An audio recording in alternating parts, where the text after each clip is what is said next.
Existe a saúde e existe a saúde em alta performance. Existe uma ideia errônea de que os americanos são sedentários, de que eles não são, são gordos, e aquilo ali é a mesma coisa que existe aqui, só que numa proporção bem menor. E que hoje não adianta só a gente envelhecer, né, Rafael? Mas envelhecer bem. Eu vou te dizer assim, o mais importante é o corpo inteiro, não é só o músculo não. E o grande erro está no momento em que você acha que esse corpo não é capaz de dar conta sozinho daquilo que precisa ser feito.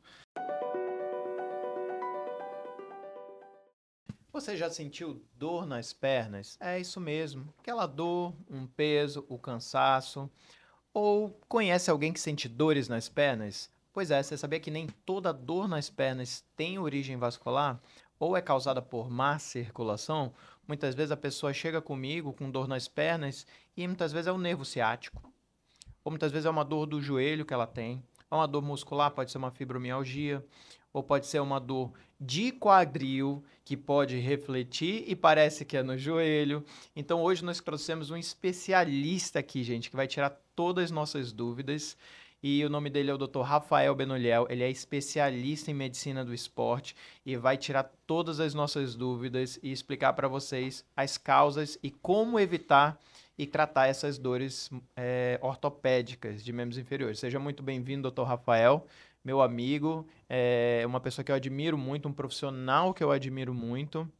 Explica um pouquinho para a audiência também, Rafael, sobre quem é você, um pouquinho da tua história, o que você faz.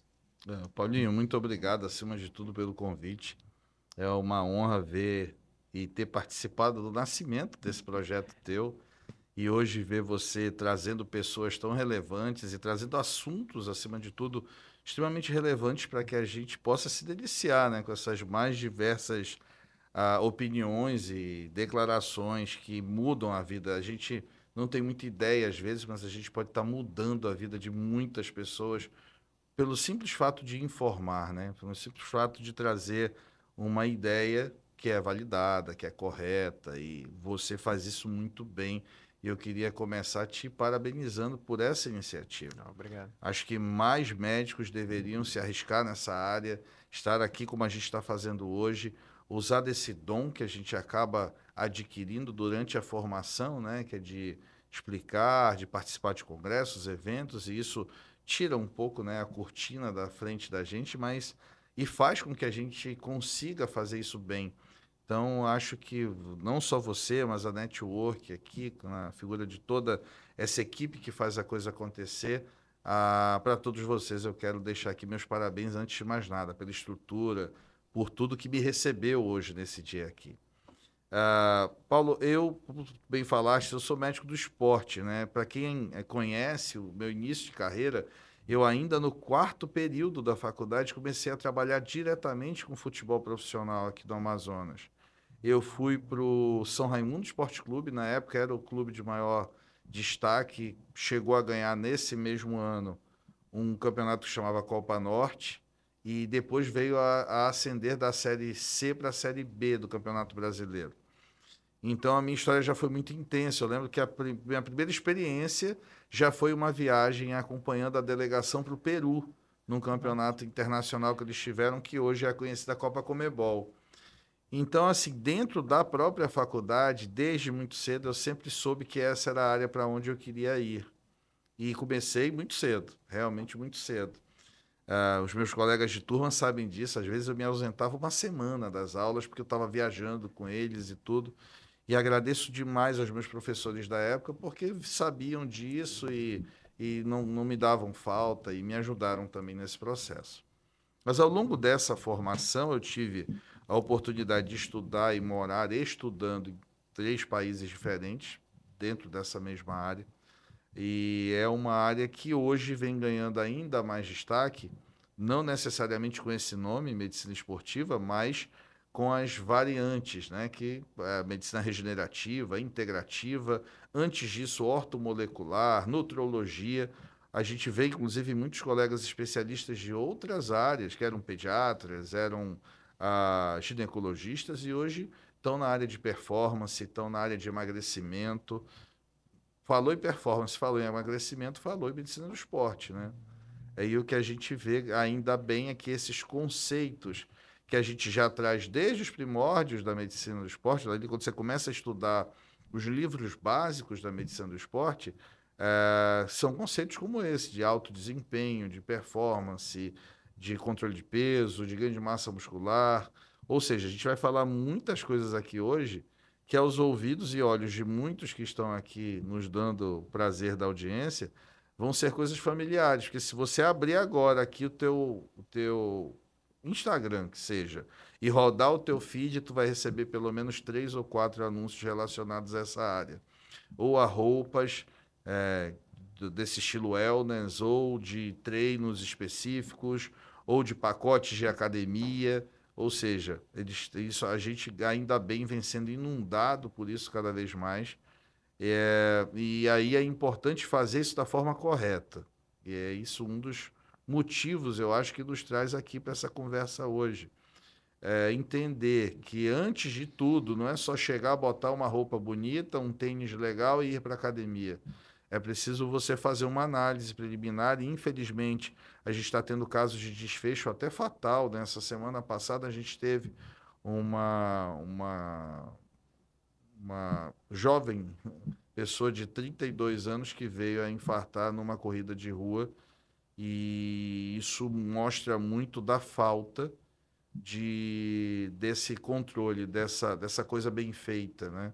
Ah, mas ela estava com o treinador, fazia tudo direitinho. A gente sabe que o acaso nessas horas pode acontecer, mas serve de alerta para que todo mundo entenda que primeiro precisa ser avaliado do ponto de vista cardíaco, respiratório, vascular, para poder fazer do jeito certo. Acho que um dos maiores propósitos que a gente vai ter hoje nessa edição, nesse episódio do teu podcast, é trazer essas orientações. Eu acho que isso é o mais importante. E, Rafael, a gente pode dizer que a longevidade saudável e o bem-estar, você envelhecer bem, longe de doenças, é o novo luxo hoje. Porque o que que eu sempre falo para esses pacientes é o seguinte: existe a saúde e existe a saúde em alta performance.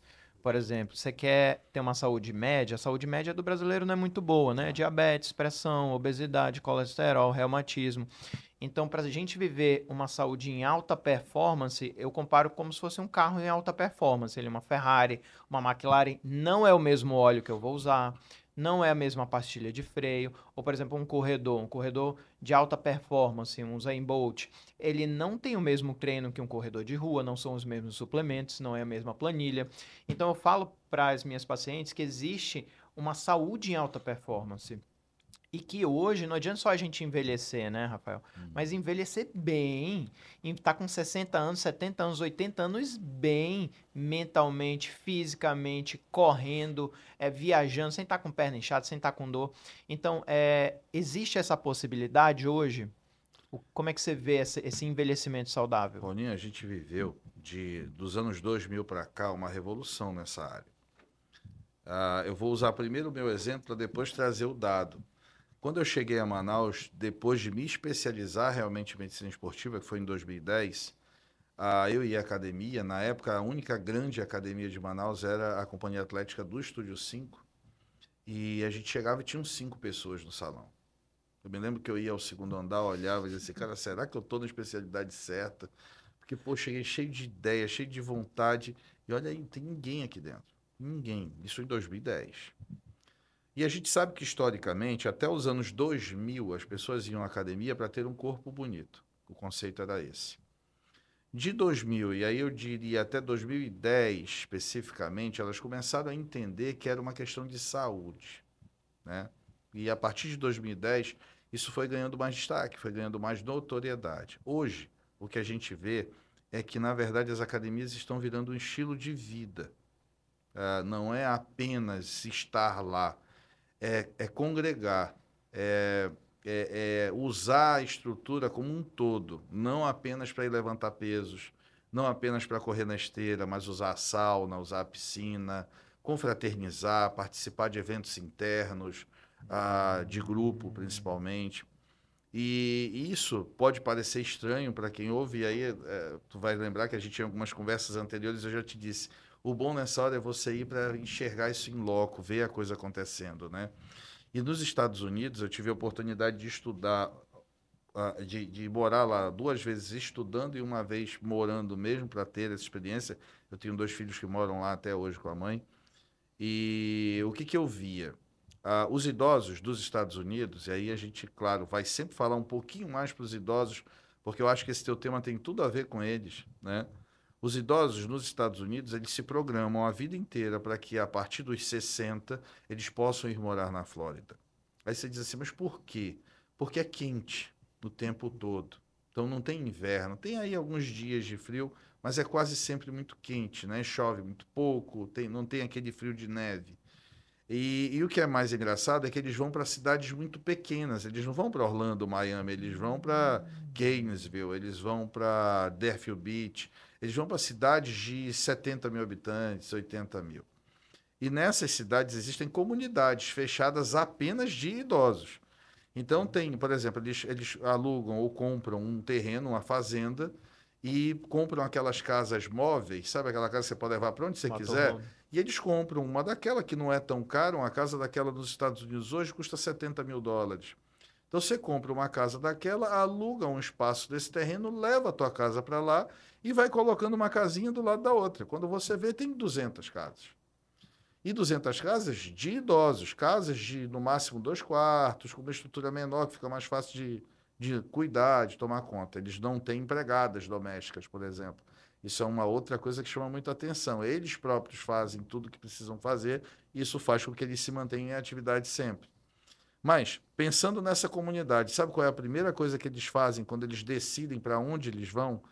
No centro dessa estrutura toda tem uma academia. No Sério? centro. É a primeira coisa que sobe na comunidade antes dela ser formada, é uma academia.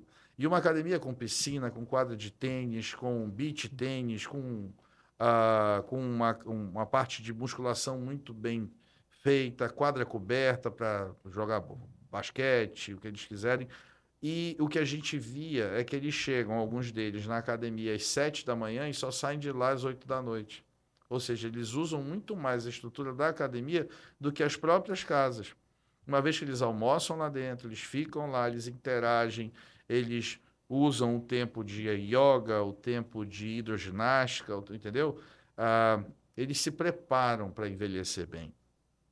Como as coisas aqui demoram, em média, 20 a 30 anos para chegar, a gente ainda vai ver, possivelmente, a nossa geração, essas fazendas que tem ali um núcleo com vários idosos e que tem ali sua piscina para nadar, para fazer hidroginástica, a quadra de tênis para jogar, ou seja, toda uma estrutura preparada para recebê-los, mas não é simplesmente recebê-los, é o que você acabou de perguntar, é fazendo com que eles envelheçam de forma saudável, ativos e autônomos, que eu acho que é o mais importante.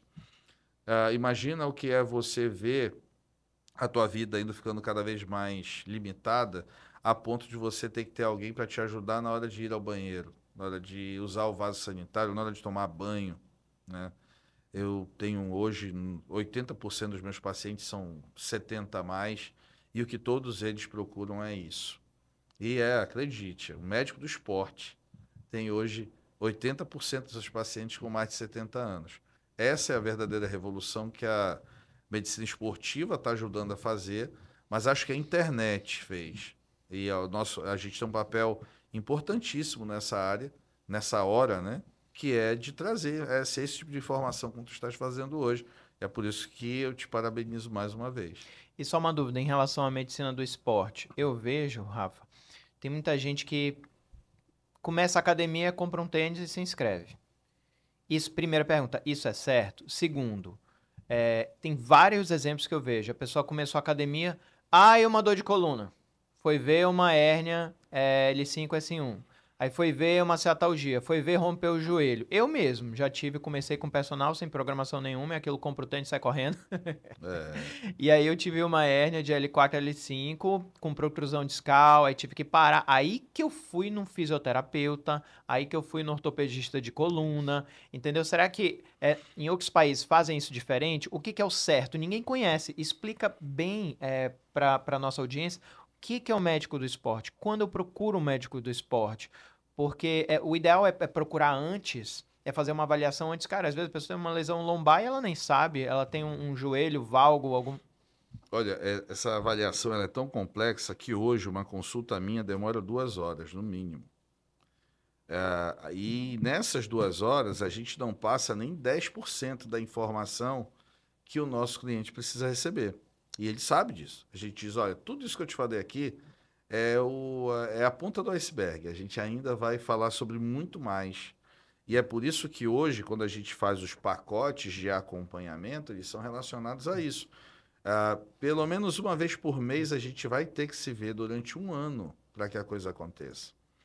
Não é uma questão de fidelização, é uma questão de fazer do jeito certo. Porque eu não vou mudar a vida de uma pessoa. E assim, eu digo isso sempre, o foco é muito mais na educação. Ah, você não muda a dieta de ninguém, você faz ele comer melhor. Então, por que eu digo isso? Porque eu não tem lá escrito como aí A, B, C, D, tal brócolis, tal. Não.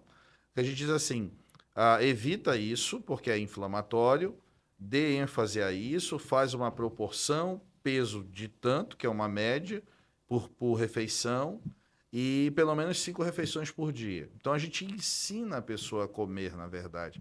A maioria delas nunca fez isso. Então, quando você começa a dizer, olha, café da manhã, almoço, lanche da tarde, jantar e ceia, a pessoa diz, mas doutor, nunca comi antes de dormir. Pode comer? Não, deve comer.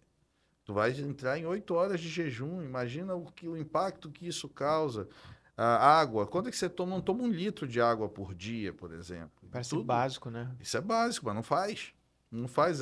90% deles não tem ideia da importância disso. Não tem Só. ideia, por exemplo, que eles podem ter 3 ou 4 quilos a mais pela retenção hídrica, não é por gordura. Se ele passar a tomar mais água e colocar os rins para funcionar com uma maior eficiência, ele perde esses 4 quilos. E os milagres que a gente vê acontecer, entre aspas, poxa, perdi 7 quilos em uma semana. Não foi quilo, até foi quilo, mas não foi gordura, foi água. O que mexe primeiro é a água. Se você beber mais água, você vai perder peso. Olha o que eu estou dizendo. Se você bebe água, você. Só pegar os atletas de MMA como exemplo. Esses caras perdem 14 quilos em 2, 3 dias. Atletas de quê? De MMA, De de MMA. luta, essas artes marciais mistas, né? Por que eles fazem isso? Por causa de pesagem e tudo, mas como que eles conseguem isso? Hiperidratação. Tomam 10 litros de líquido por dia. E isso faz o rim entrar numa função de hiperfuncionamento que elimina, inclusive, a água do terceiro espaço. Então você seca, literalmente. Você não vai ver o rosto inchado, você vai ver os olhos afundarem, você vai ver a mucosa jugal, ou seja, a bochecha esvaziar, você vai ver o cara secar, literalmente secar. Isso é uma manipulação, usando única e simplesmente a água. Olha só, é difícil fazer? Não. Faz esse teste. Assim, bebe num dia 4 litros, não 10, mas 4 litros para você ver que você vai ao banheiro várias vezes e no final do dia tu tá 2, 3 quilos mais leve. E aí você, não só mais leve, tá menos inchado, os olhos não estão com aquelas olheiras embaixo, você tá com a pele mais vívida, mais bonita, o cabelo melhora, a pele fica melhor, ou seja, melhora tudo. Né? E como é que Isso, você explica para o seu paciente que hoje a gente está numa sociedade que as pessoas querem o resultado para ontem, né? Vai no médico, acha que é um micro-ondas, que é um fast food, e se não tiver para ontem, já fica bravo. E pelo que eu entendi, você dá uma noção semelhante ao que eu dou. Não é um ponto único de contato com o paciente, é uma jornada de transformação. exatamente. E quem para no meio da jornada não chega a lugar nenhum. E é preciso viver essa jornada, esse relacionamento, né? Sim. Como é que você trabalha isso na cabeça do paciente? Paulinho, eu acho que o mais importante nessa hora é a acessibilidade. É o paciente chegar a você quando ele precisa, mesmo que seja fora daquele período programado, o mais rápido possível. Isso leva ao engajamento, ou seja, ele tem que ter um contato contigo a ponto de te mandar uma mensagem e tu respondendo, que não seja na hora, mas no mesmo dia, pelo menos. Se ele tiver uma intercorrência, tu tem que estar disponível para recebê-lo ou no mesmo dia ou no dia seguinte. Então, isso exige, claro, uma dedicação de consultório, que é uma coisa diferente do que a gente viveu até agora. Para nós, médicos do esporte, isso é normal, porque você imagina, o que é o médico do esporte? É um cara que está dentro de uma agremiação o dia inteiro, e que ele vê o que o atleta está comendo, ele vê quantas horas o atleta dormiu, ele vê que tipo de suplementos ele precisa tomar, ele vê a evolução, quanto que tem de ácido lático, qual foi o desempenho, trabalha junto com a fisiologia, com a nutrição, para chegar ali numa otimização de resultado. Ou seja, ele já vive isso. O cara está lá dentro vivendo essa rotina o dia inteiro, praticamente, né? A gente, dentro de um clube, lida de tudo. Quando a gente viaja, por exemplo, para uma delegação, a primeira visita que o médico faz é a cozinha do hotel ou a cozinha do lugar onde a gente estiver, para determinar o que pode ser servido e o que não pode, e supervisionar a forma como a comida é feita, por exemplo. Porque tudo começa pela boca e tudo termina pela boca também. É, é por isso que eu te digo que a abordagem do médico de verdade hoje, do cara que pratica a medicina 4.0, é muito o que eu faço, é muito o que você faz, é muito o que outros colegas têm feito. É entender que a abordagem ela é geral, ela não é uma abordagem localizada. Ainda ontem eu atendi um querido amigo que é do Ministério Público, um cara muito conhecido, e ele foi lá por um problema no ombro e saiu de lá com uma cartilha inteira que passava até pelo joelho. Ele dizia assim, cara, eu vim aqui com problema do ombro e descobri que eu tenho um monte de problema. E ele chegou com um pacote de exames que devia ser assim, sei lá, uns 20 exames. E eu disse a ele, cara, eu vou olhar teus exames, mas os teus exames não vão me dizer o que eu preciso fazer. Porque isso aqui, o maior erro de fazer isso aqui é que isso aqui é a busca pela doença, não é a busca pela saúde. Se tu quer buscar a saúde, a primeira coisa que tu tem que fazer é mudar a tua rotina, mudar teus hábitos. E eu estou te mostrando que os teus hábitos estão todos errados. Ele disse assim, não, eu estou fazendo musculação, eu faço regularmente. Tá bom, vamos ver como é que você está fazendo. Quando a gente colocou no papel a rotina dele, estava toda errada, toda errada. E com personal. E aí ele disse, meu Deus, e agora? Como é que eu vou te estruturar isso tudinho? De 7 dias. Vou te dar 2 dias de descanso, mas tu vais me dar 5 dias. A gente vai ter 3 dias de exercícios anaeróbios e 2 de aeróbios, porque esses exercícios são feitos de forma separada. Então, o dia em que eu vou lá correr na esteira, eu só corro na esteira. Eu não faço outra coisa. É o dia do catabolismo, é o dia de queimar reserva.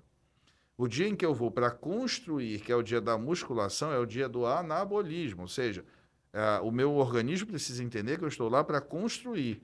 Então, se eu faço 40 minutos de esteira antes da musculação ou depois, eu já danifiquei o meu treino de ganho de massa muscular, por exemplo. Então, percebe que são muitas orientações e a cada dia a gente vai aperfeiçoando isso. Você falou da importância da reposição de nutrientes, proteínas após o treino, tem um tempo específico que melhora. Esse vídeo foi bem legal, né? Porque assim, as pessoas acham que é só treinar, e não é só treinar. E aí, muitas vezes, ele diz assim, eu vou todo dia, doutor, eu tô lá e tudo, mas eu não ganhei 1 quilo de massa magra. E quantas pessoas tem na academia, Rafa, que a gente vê há 5 anos, a pessoa não mudou o shape 1 centímetro. Anos. Mas ela acha que ela tá... Ela até tá, tipo, tá trabalhando bem o coração, tá trabalhando bem os pulmões, tem o intestino que funciona bem, mas ela não ganha massa muscular, ela não desenvolve massa óssea, ela não protege as articulações. Então é esse cara que mesmo com essa rotina vai ter artrose, vai ter degeneração, vai precisar de abordagem algumas vezes até cirúrgica, quando na maioridade, ou quando na idade tardia, por conta desses desequilíbrios, dessa falta de coordenação. E isso é uma coisa que, por exemplo, a gente falou dos americanos, eles fazem muito bem. Existe uma ideia errônea de que os americanos são sedentários, de que eles não são gordos, e aquilo ali é a mesma coisa que existe aqui, só que numa proporção bem menor. O que você vai ver mais hoje, e porque eles são estimulados ao esporte desde muito cedo, é que pode andar onde você quiser nos Estados Unidos hoje e procurar um gordo de verdade, aquele obeso que você olha e diz assim, meu Deus, aquele tipo que a gente vê em série de TV, sabe? Isso não existe mais. Existe uma cultura de ensinar as pessoas a dormir bem, a comer bem, a se suplementar no momento certo. A questão da proteína que você falou é muito importante. Eu tenho que saber que eu preciso da proteína, mas a minha maior fonte de proteína é a alimentação, não é o whey protein. É comer a carne de boi, é comer o peixe, é comer o frango, é comer o ovo, que é um dos melhores de todos. E com isso eu vou estar botando mais proteína, e se eu boto mais proteína, esse balanço de 70 a 30 que a gente faz de proteínas e carboidratos e gorduras está sendo feito. E isso não é difícil. Porque se você imaginar, por exemplo, aqui para nós, Uma caldeirada de um peixe qualquer, seja qual for, já é uma comida com esse parâmetro. Tem mais proteínas do que gorduras e carboidratos. Se eu pensar num cozidão de carne, que o pessoal fala, né? Aquele cozidão de músculo, de, de Legumes. carne com osso, que tem muita proteína, tem muita gordura boa ali, já é um alimento bom e, teoricamente, de dieta. Se tu comer uma galinha caipira, por exemplo, com batata, cenoura e macaxeira ou mandioca, como queiram chamar, já é uma comida de dieta. Então Entendi. percebe que o que se precisa fazer já está implícito dentro da cultura do nortista. Basta a gente orientá-lo do jeito certo. Se a gente ensinar por que que uma coisa é melhor do que a outra, vai ficar fácil. Não é uma coisa restritiva, não é uma coisa difícil. Agora, ele precisa saber, por exemplo, que se ele comer o peixe frito, ele acabou com a proteína do peixe, porque queimou o peixe todo até ele torrar, e usou um óleo, provavelmente de origem vegetal, tipo soja, girassol e tudo, que são óleos que vão tornar aquele peixe embebido nessa gordura saturada, e isso vai fazer com que haja a retenção de gordura no fígado, no pâncreas, no rim e também dentro das artérias. Ou seja, como eu te disse lá do começo, entra pela boca e sai pela boca a saúde, né? Entendi. Rafa, agora tira uma dúvida do público. Para quem é a medicina de esporte? Quem deve marcar uma consulta com o médico do esporte? É aquilo que eu falei. Cara, eu tenho 28 anos, vou entrar numa academia. Eu tenho 25 anos e vou fazer uma corrida de rua. Por exemplo, minha mãe. Minha mãe, ela tem quase 70 anos e ela tem problema de joelho. Ela também é tua paciente. Quem deve passar? Esclarece bem para o nosso público quem precisa do médico de esporte e quando? Olha só, eu costumo dizer que a Ou é só medicina. esportista profissional? É, eu acho assim, hoje a gente convenciona isso. A partir dos 8 anos de idade, você já pode ser atendido por um médico do esporte. Imagina que a musculação, por exemplo, que é o carro-chefe para todo e qualquer esporte, ela já pode ser praticada a partir do 8º mês de vida, oitavo ano de vida, desculpa. Nos Estados Unidos agora houve uma mudança, é uma ordem presidencial, como eles chamam, e as escolas tiveram que se modificar em relação à educação física e criar dentro dessas escolas de ensino básico e médio estruturas de força, de treino de força, que é levantamento de peso, é agachamento, é leg press. Por que que isso é tão importante desde a mais nova idade? Porque é nessa hora que a formação se estabelece. Se você quer fazer um adulto forte, ele precisa começar muito cedo. E então, quem seria o médico ideal para avaliar isso? E para evitar aqueles conceitos errados de que a criança não pode levantar peso porque vai parar de crescer, porque a física vai fechar, Vai vai danificar. danificar a cartilagem, somos nós. É o pessoal que faz a medicina esportiva. Como eu te disse, a medicina esportiva ela começou com o tempo a ter variáveis.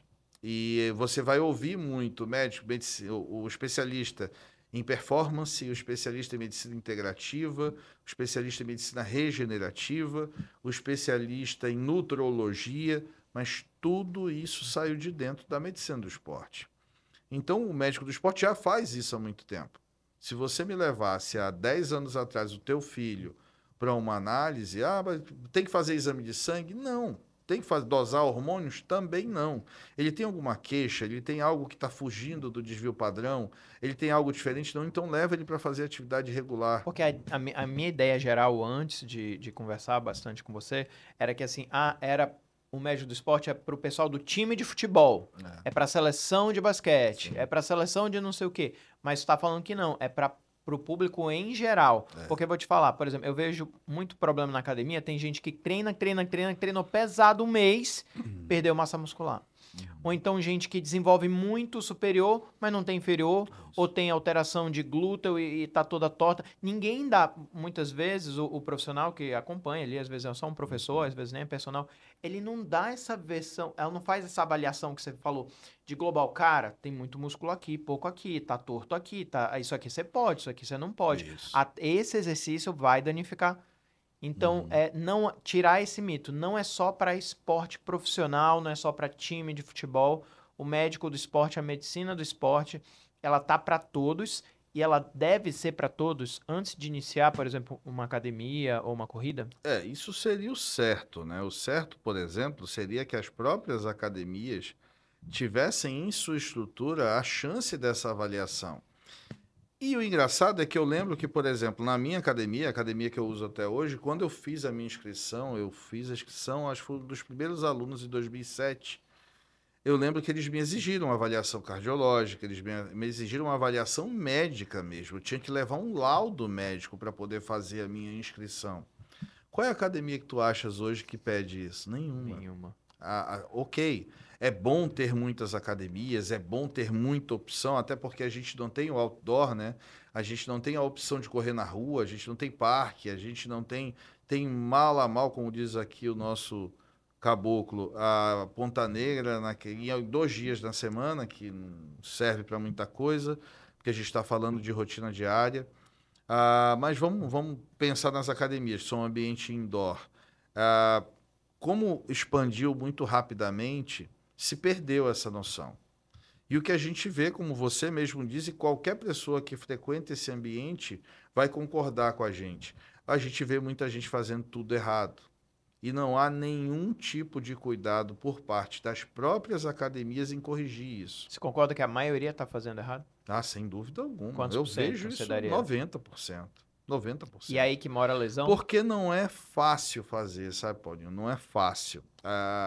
Ao contrário do que se pensa, eu vou lá ganhar massa muscular. Irmão, tu não tem noção do quanto é difícil ganhar massa muscular. Não quero ficar muito grande, cuidado, Pois hein? Isso, tem uns podcasts muito engraçados em que o cara diz assim, olha, eu não quero ficar grande. Eu falei, e quem te disse que tu tem potencial de ficar grande? Tu não vai ficar grande nunca. Pode ficar tranquilo. Eu não quero ficar igual o fulano, mas tu nunca vai chegar nem perto dele. Tira isso da tua cabeça. Nem que tu faça tudo certo.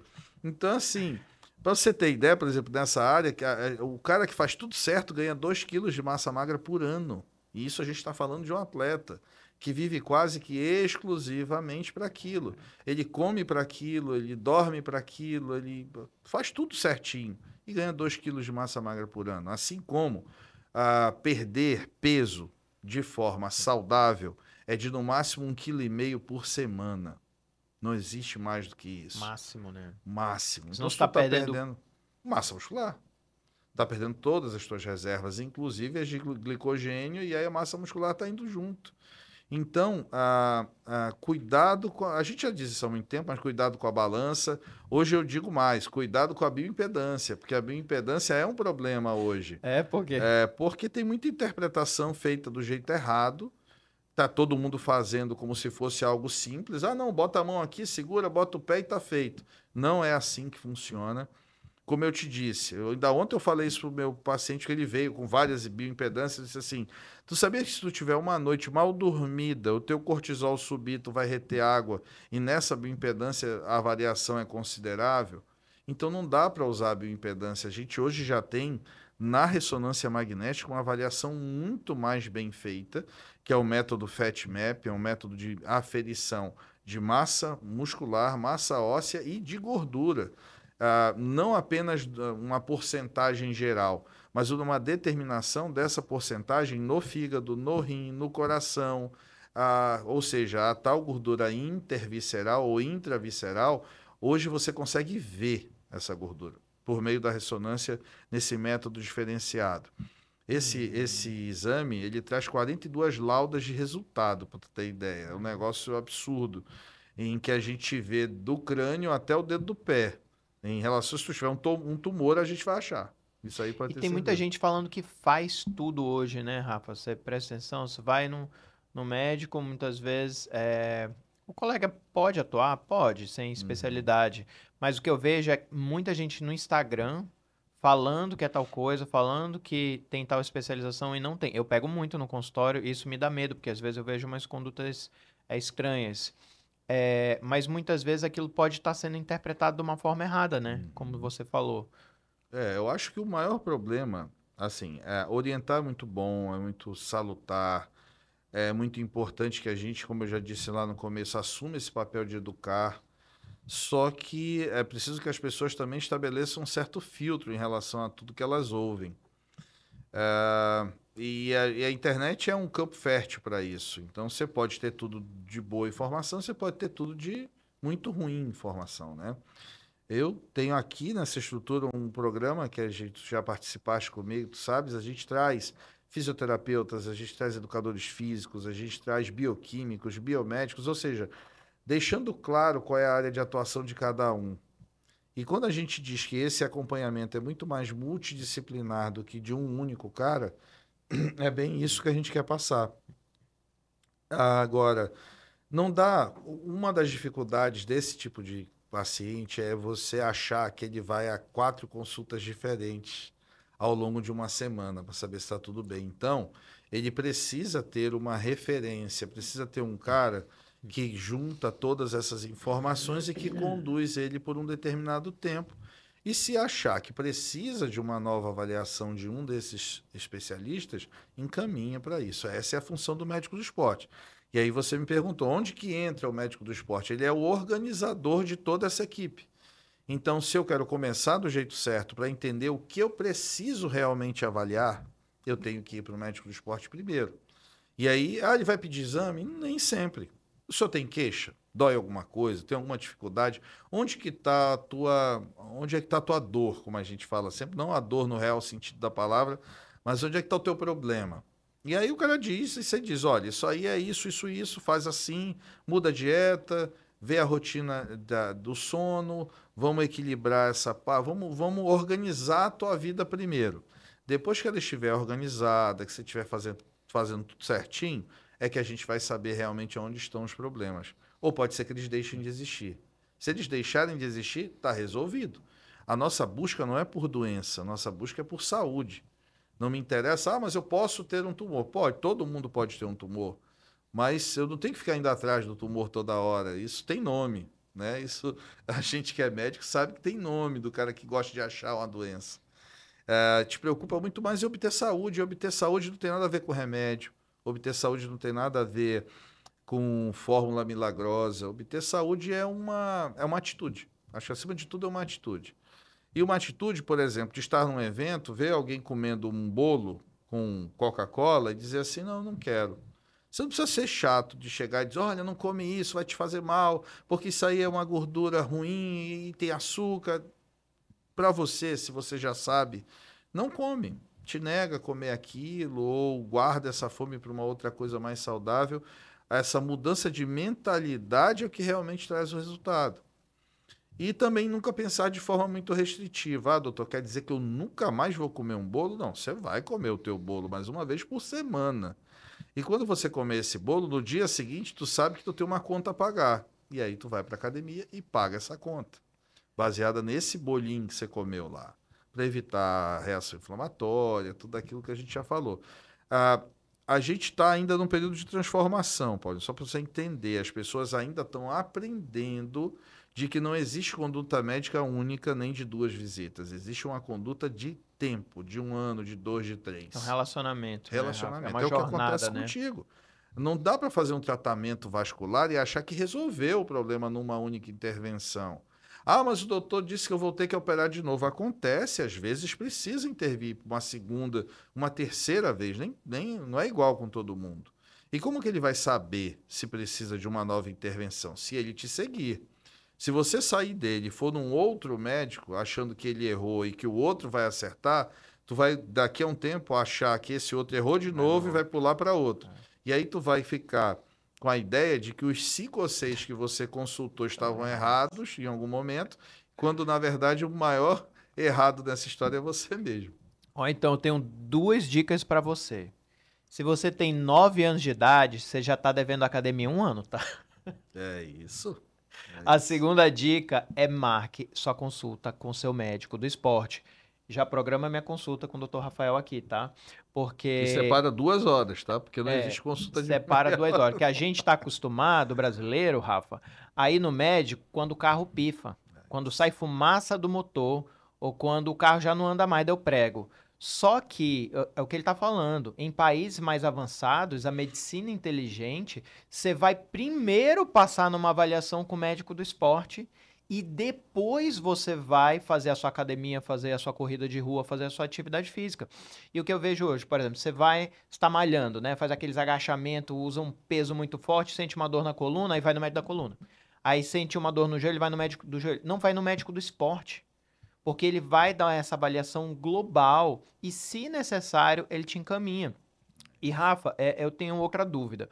Por exemplo, as pacientes que estão vendo aqui a gente falando de academia para criança de 9 anos, cara, por que que é tão importante músculo? E eu ouço tanto, eu não gosto de academia. As pessoas têm que gostar de academia, porque ali você recebe só dor, né? Você empurra ferro, puxa ferro, não é um esporte. Tipo assim, as pessoas vão sábado se divertir no futebol, no tênis e tal, não é competitivo, é você contra você mesmo, a academia só te devolve dor, e muitas vezes o resultado é muito lento. Por que que a gente fala tanto aqui? Você que é especialista em longevidade saudável, numa saúde em alta performance, você sabe e trabalha com o que há de mais avançado sobre recuperação humana, regeneração humana. Por que que é tão importante o músculo, Rafael?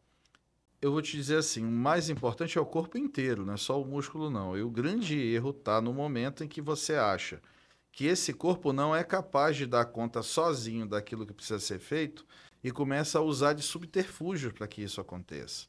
Então, vou te dar um exemplo. Você está com uma tendinite no punho. E aí você vai lá com um ortopedista convencional e ele te diz assim, não, toma esse anti-inflamatório, toma esse analgésico, faz compressa de gelo e vai fazer fisioterapia. O que ele tratou? Ele tratou a consequência. Doutor, qual é o meu diagnóstico? É uma tendinite. Por que eu estou com tendinite? De onde veio essa tendinite? Por que será que isso começou? Como é que eu faço para evitar isso, que aconteça novamente? Entendeu onde é que está o X da questão? Então, o médico atual, ele tem que pensar o seguinte, cara, tendinite é sobrecarga mecânica, ele está usando esse movimento de forma repetida. Ele não vai deixar de fazer isso, porque é o trabalho dele. Então, como é que eu remedio isso? Fortalecendo essa estrutura muscular, orientando ele a fazer exercícios específicos que tornem esse tendão menos sobrecarregado por conta de um maior ganho de força desse músculo especificamente. E como que eu trato essa dor, doutor? A gente está cheio de citocina dentro do corpo. As citocinas ficaram muito famosas na época do Covid, porque elas viraram vilãs, né, nessa época. Era quem matava as pessoas, era o excesso das citocinas, ou seja, essa reação inflamatória sistêmica exacerbada. E hoje a gente sabe que a citocina é algo que eu posso manipular e usar a meu favor. Como se eu tenho uma tendinite e vou ao treino e faço um treino que estimula uma coisa chamada contração muscular. Não estou falando de hipertrofia. Eu estou falando de contração muscular. Peguei um peso e fiz um movimento que contraiu aquele músculo. Eu libero uma citocina chamada miocina. A miocina, ela é o quê? Ela é um potente anti-inflamatório. Então, quando eu faço o exercício que força a contração muscular de grupos musculares outros que não aquele que está com problema, no dia seguinte esse tendão para de doer. Isso eu vejo todo dia. E o que foi o remédio que eu usei? Eu não usei nada, eu usei o próprio corpo para responder ao processo. O corpo humano é uma máquina perfeita, basta a gente saber usar ele muito bem. E ontem ainda, eu recebi um artigo e fui ver um vídeo sobre as citocinas, a miocina, especificamente, mostrando que pessoas que têm altos índices de miocina no sangue têm uma menor propensão ao desenvolvimento tumoral. E pegaram pessoas saudáveis e fizeram ali uma manipulação com células cancerígenas e viram que as células cancerígenas ou atípicas, quando em contato com esse tipo de sangue e de organismo, não proliferam, não se estabelecem. Porque se elas são defeituosas e estão entrando num organismo em que existe uma agitação maior das células, existe um organismo em atividade máxima ali o tempo todo, eles não vão caracterizar a doença. Então, a gente está descobrindo agora uma nova função das miocinas, que seria impedir o crescimento de células cancerígenas. Então, olha só que a gente está... Daqui a pouco, e é para onde a gente está migrando, a gente não vai... A indústria farmacêutica vai ter que se reinventar, como já vem acontecendo. Você já vai ver grandes laboratórios investindo muito mais em suplementos alimentares do que propriamente em medicamentos. Quando a gente fala dos inibidores de apetite, por exemplo, por que eles são a boa arma? Porque eles diminuem o tempo de esvaziamento gástrico. Então ele é uma droga? É, mas é uma droga que age com efeito orgânico. Ele estimula o teu estômago a ficar um pouquinho mais lento. Só isso. E aí tu não sente vontade, não sente fome. E essa ausência de fome leva a uma menor ingesta calórica, que vai te fazer, claro, perder peso, perder reserva, na verdade. Começa perdendo ali a gordura, depois vai. O risco é esse: perder muito rápido. Foi a gordura, já vai a massa muscular junto, e aí não é uma boa ideia. Então, existem determinações que dizem que o melhor jeito de perder peso rapidamente é fazendo atividade física de impacto. Porque ao mesmo tempo que você ganha massa muscular, você perde gordura, porque uma coisa nutre a outra. E se você estiver falando de músculos dos membros inferiores, aí responde muito da tua pergunta. Por que que os músculos são tão importantes? Porque eles são unidades vivas. Se você olhar microscopicamente um músculo funcionando, você percebe que ele é uma unidade viva. Ele funciona, não é autônomo, mas ele funciona como quase se fosse. E para que ele funcione bem, existe toda uma cascata de nutrientes, de citocinas, de tudo. Mas o mais importante é tê-lo em atividade. Não é ter massa, não é ter hipertrofia, um aumento de massa, é ter funcionalidade. Então, tu vais ver muitas pessoas que não aparentam ter aquele físico avantajado, mas que têm muito mais saúde do que alguns que têm um físico avantajado, mas não cuidam dessa outra parte, né? Que é a parte do condicionamento. Isso são duas coisas importantes de dizer. Uma coisa é ter força, a outra é ter condicionamento. E se você tiver as duas juntas, melhor ainda. Eu tive agora a oportunidade de ir numa viagem, sentir isso na pele, sentir uma mudança abrupta de rotina, em que a gente andava 12, 14 quilômetros por dia. Isso foge um pouco daquilo que eu faço aqui. E os 2 primeiros dias, tanto para mim quanto para minha esposa, foram muito difíceis. De dores articulares, de dor na musculatura mesmo, por uma falta de condicionamento. Então, pasmem. Quando você vai fazer uma viagem para a Europa ou para um lugar de praia em que você vai precisar andar muito, seja de que forma for, se prepare para isso. E aí entra a questão da consulta também.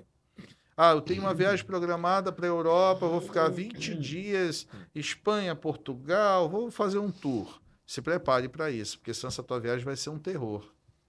Então é importante ir para a academia, fazer esteira, investir mais na parte aeróbica do que na aeróbica, mas claro, sem esquecer, mas uma ênfase maior à parte aeróbica, para que você possa extrair dessa tua viagem, que parecia uma diversão, o máximo que você puder de exploração, né? De coisas novas.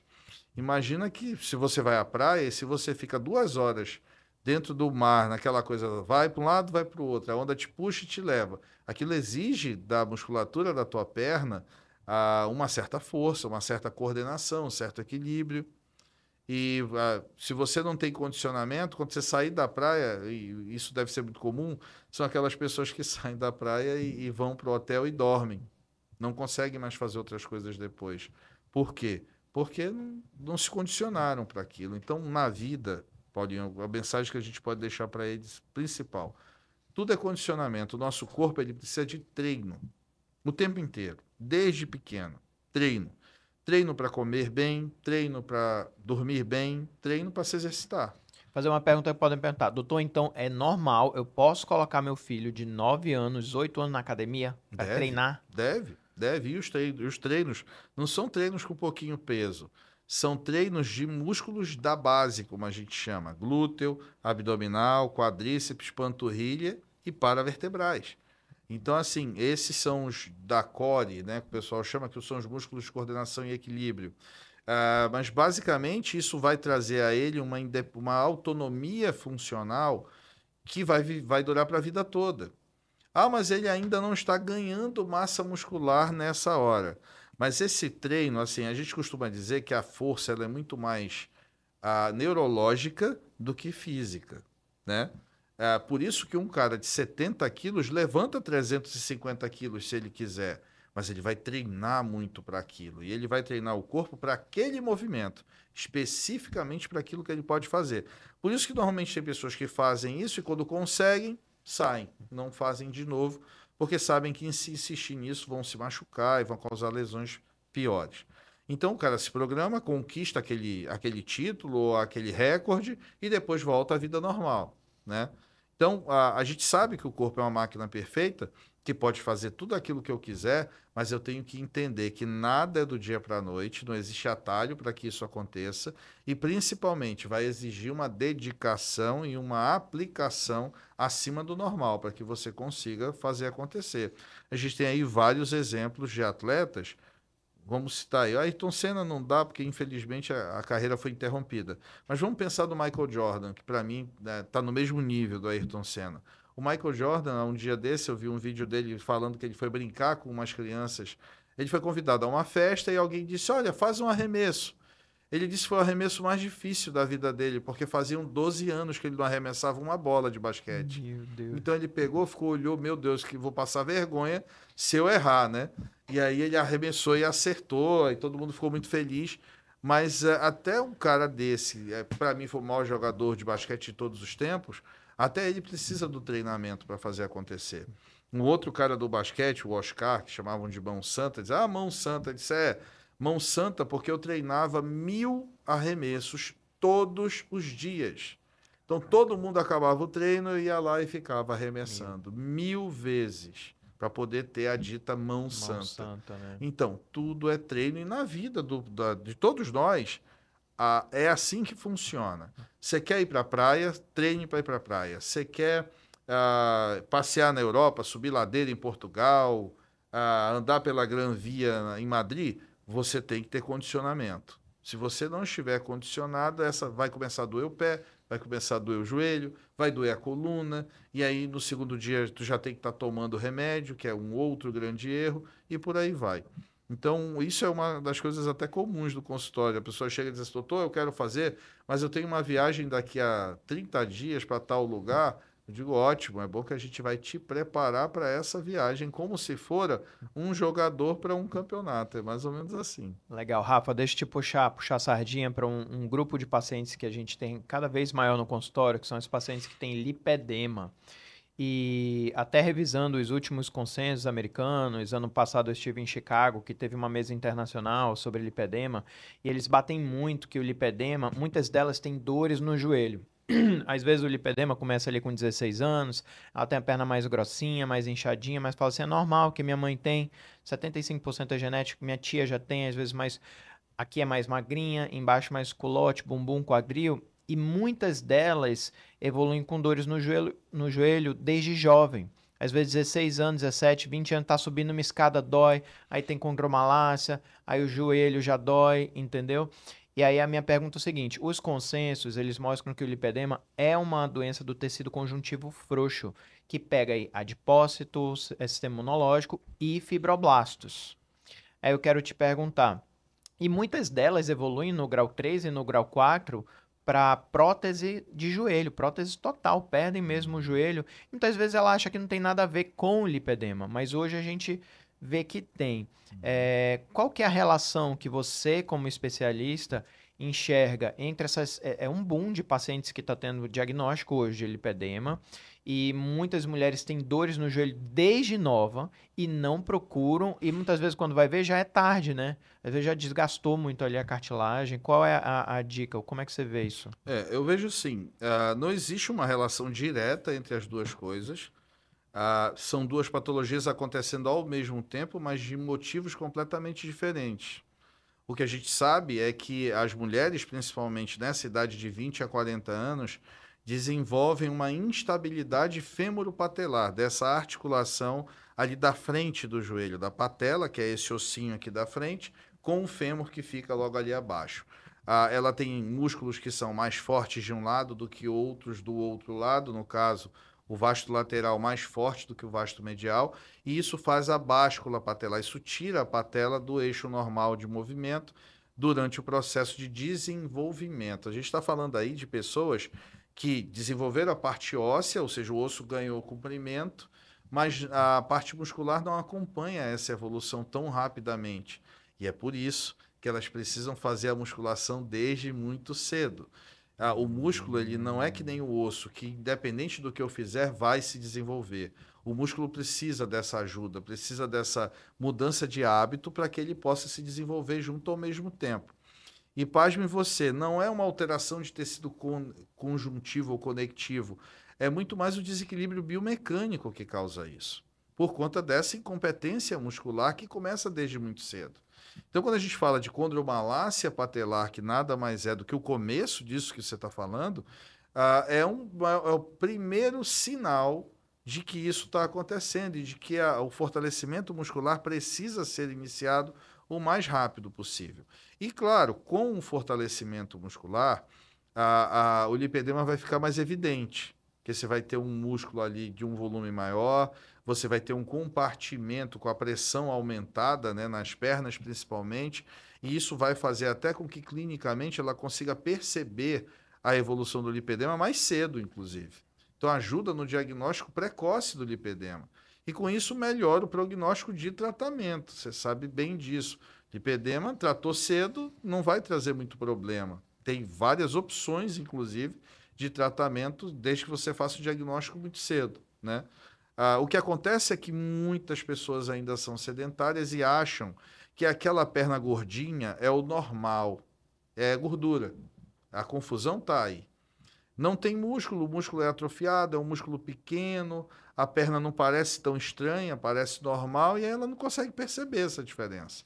Então quer dizer que, ó, só para quem está assistindo, a condromalácia, normalmente entre os ossos tem aquela cartilagem, né? Isso. Ela vai afinando. Você está Sim. falando que o próprio gatilho pode ser A biomecânica. a biomecânica, É, a a falta de biomecânica. músculo, o Isso, sedentarismo, que ele Isso. desvia e já vai causando uma Já lesão. vai E degenerando. não porque, ai, nasci com lipedema, eu nasci com problema no joelho. Não tem relação direta. A artrose demora 20, 30 anos para evoluir. Então, quando a gente pega um diagnóstico estabelecido de artrose, pode colocar 30 anos de evolução no mínimo, para chegar naquele ponto. Ou um histórico de cirurgia. Aí ele fez uma cirurgia, abordou para menisco, seja lá o que for. Se não tem histórico de cirurgia, nunca caiu, nunca bateu nem nada, mas tem dor, foi o processo natural de desgaste que aconteceu. Que a partir de quantos anos pode acontecer esse A partir desgaste? dos 20 anos, mais ou menos. Dos 20 anos já pode ter Já desgaste. começa a ter. Porque aquilo que eu te disse, os ossos vão lá crescer em comprimento e tal, e se estabelecer como eles ficam para a vida toda, até os 19, 20 anos. A partir daí, a musculatura precisa acompanhar esse processo de evolução, e ela não acompanha em alguns casos. E é por isso que existe tanta mulher com dor no joelho, que faz exame, faz ressonância, faz tudo. Minha ressonância não deu nada. Tá aqui, olha, eu fiz. Estranho, porque dói, eu faço exercício, eu tento e sinto dor, mas a minha ressonância é normal. Óbvio que é normal. O distúrbio é biomecânico, ele não vai ser visto na ressonância. A ressonância vai te mostrar no máximo a condromalácia. Se for uma condromalácia grau 1 ou 2, quando não houve ainda alteração da estrutura cartilaginosa, você não vai conseguir perceber diferença realmente. É a partir do grau 3 que ela se torna sintomática de verdade. E tem aquele dado que, por exemplo, aqui no Amazonas, 71% de obesidade. E muitas vezes a dor no joelho é por uma epidemia de sedentarismo.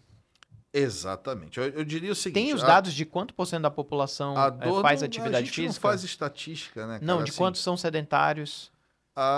Isso vem mudando drasticamente, mas eu já vi estatísticas de 60% a 80% de sedentarismo aqui. É muito, né? É muita coisa.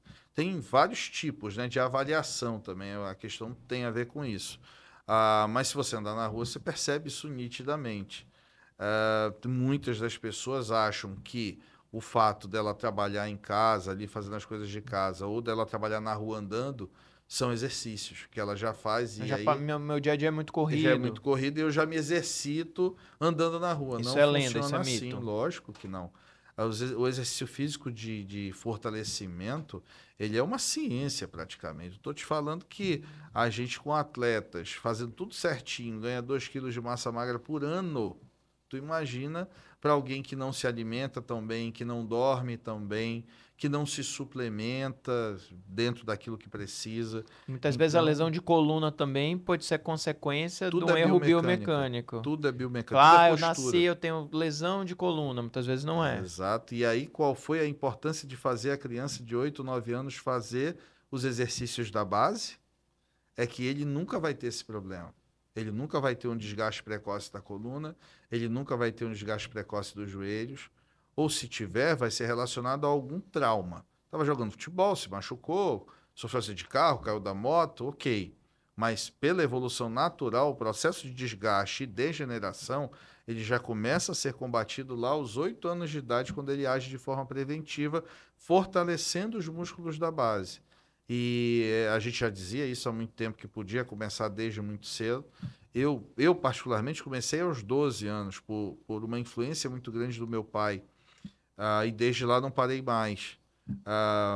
Mas, assim, era incomum isso naquela época, né? A gente ia às academias, via mais aquelas pessoas que queriam ter o corpo bonito, as mulheres que tinham feito lipo, que tinham melhorado, os homens mesmo, que queriam ter um corpo mais bacana, mais seco e tal. Hoje a gente já sabe que isso é um estilo, como eu falei, é um estilo de vida, né? Mudou radicalmente a forma como se veste, mudou radicalmente até o tipo de carro que se usa muitas vezes, né? Porque tem muita gente já indo andando para academia, tem muita gente já se colocando em movimento de forma voluntária, subindo escadas ao invés de usar o elevador. Isso tudo é muito fruto dessas informações que a gente traz em meios como esse teu, em que a gente orienta e ensina, né? E a gente vê que não, hoje cuidar da saúde, né, Rafa, não é mais uma opção, não é opcional, né? É, como você falou dos Estados Unidos, é obrigatório. Tem duas opções de você viver. Ou você vive mais longe, mais longevidade, com mais saúde, mais massa muscular, menos gordura e longe de doença, ou você vive a sua mesma vida menos e cheia de doença, com Alzheimer, com diabetes. Porque uma coisa que me dói muito no coração, Rafa, você deve ter essa impressão também, quando a gente atende paciente, você vê, cara, a gente vê cada história linda no consultório de pacientes que ralaram, que vieram do nada, construíram uma história. E muitas vezes a paciente chega ali com 60 anos, e aí na hora dele, ele já comeu o osso, ralou o osso ali, comeu a castanha, na hora dele comer o filé da vida dele aproveitar a vida, ele já construir uma família, um patrimônio, dele viajar, dele aproveitar a vida, ele tá com a perna inchada, ele tá com o joelho ruim, ele não consegue andar, ele não consegue se locomover. Teve um paciente meu que ele fez uma viagem que era assim programada para França, com toda a família, para eles passarem o aniversário da menina de 15 anos. Chegou lá, perna inchada, quase deu uma trombose. Resultado, a família ficou, ele voltou, não aproveitou, né? Então, infelizmente a gente tá chegando no final. Eu tinha várias perguntas aqui para fazer também, mas eu quero que você deixe uma mensagem final, Rafa, da sua visão do que é a longevidade saudável, de onde é que entra a medicina regenerativa, como é que tudo isso que você estudou pode se aliar, para a gente entender que não é só perna, né? Vai com vários, não é só dor na perna, não é só dor no joelho, não é só um problema na coluna que a pessoa tem que resolver. Mas eu quero que você dê uma visão geral, assim, do que é saúde, medicina regenerativa, longevidade, a tua mensagem final. Olha, mas eu vou até usar um exemplo nessa mensagem final, eu te peço licença para isso. A gente teve agora o caso de um jogador profissional de futebol que fez um tromboembolismo. Imagina a dificuldade do diagnóstico desse tromboembolismo. A dor no peito, desconforto respiratório, pneumonia, bronquite, seja lá o que for, quando foram avaliar da forma correta, descobriram que era um tromboembolismo pulmonar num jogador profissional de futebol em idade útil, 30 anos de idade. Ele voltou a jogar ontem, fez até uma boa partida, e eu me lembrei disso agora porque a transmissão fez questão de citar o exemplo dele, dizer, bom, que legal, tá voltando a jogar, voltando, mas demorou, se eu não me engano, 3 meses para voltar a jogar. Isso é o exemplo que arrasta. Esse cara faz exame toda hora, é supervisionado, tem nutricionista, tem fisiologista, tem todo tipo de profissional habilitado em cima dele para fazer a coisa acontecer e extrair dele o máximo de capacidade que ele possa ter. Imagina a gente que não tem tudo isso, imagina a gente que só quer ter uma vida um pouco melhor, né? Só quer ter qualidade de vida, só quer poder viajar, só quer poder usufruir daquilo que a gente pode com a nossa família ao máximo que a gente puder. Acho que esse é o objetivo de vida de qualquer ser humano, não é ganhar dinheiro, não é trabalhar, é viver. É viver bem com a sua família, com a sua esposa, com seus filhos, conhecer lugares novos, trazer disso memórias importantes. E um conselho que eu deixo para vocês, o conselho final que eu acho que é o mais importante. Para vocês poderem cuidar de alguém, vocês primeiro precisam cuidar de vocês mesmos. Então não adianta montar uma fortuna em patrimônio, em dinheiro, seja o que for, se você vai usufruir disso por no máximo 1 ou 2 anos. A gente vê cada vez isso acontecendo mais. Às vezes ter menos, mas viver desse dinheiro e viver esse dinheiro ao lado das pessoas que você ama, o máximo que você puder, com a máxima intensidade, valem mais do que você guardar e olhar e dizer que tem uma determinada coisa ou que construiu um império, quando na verdade esse império que você construiu não foi para ti, mas foi para quem você vai deixá-lo, né?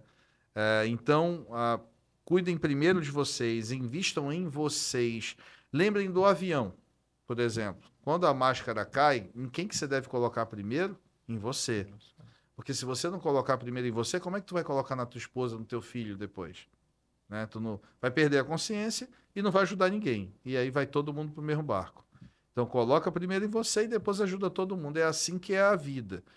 Faça primeiro para você, tenha saúde, seja capaz, tenha autonomia funcional, use o seu corpo ao extremo daquilo que você quer. E com isso, sinta que você se tornou mais forte, que você se tornou mais competente, para poder aí sim ajudar tua esposa, teus filhos e todo mundo ao teu redor a crescer junto contigo. Acho que isso é o mais importante. Não esquecendo que a vida ela é muito efêmera, a vida ela pode acabar em segundos. E eu acho que isso é uma coisa que todo mundo tem que lembrar. Hoje a gente está aqui conversando e pode ser que Deus queira que amanhã eu não esteja aqui de novo. Pode ser que a minha missão tenha acabado aqui. Por isso que eu sou judeu e nós judeus agradecemos todos os dias pela chance de renovação, por um novo dia, né? E esse dia a gente não sabe até quando vai.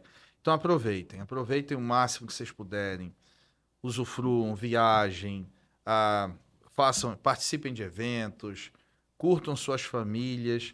Só que para isso tudo a gente tem que ter saúde, né? Então investir em saúde não é como comprar um carro.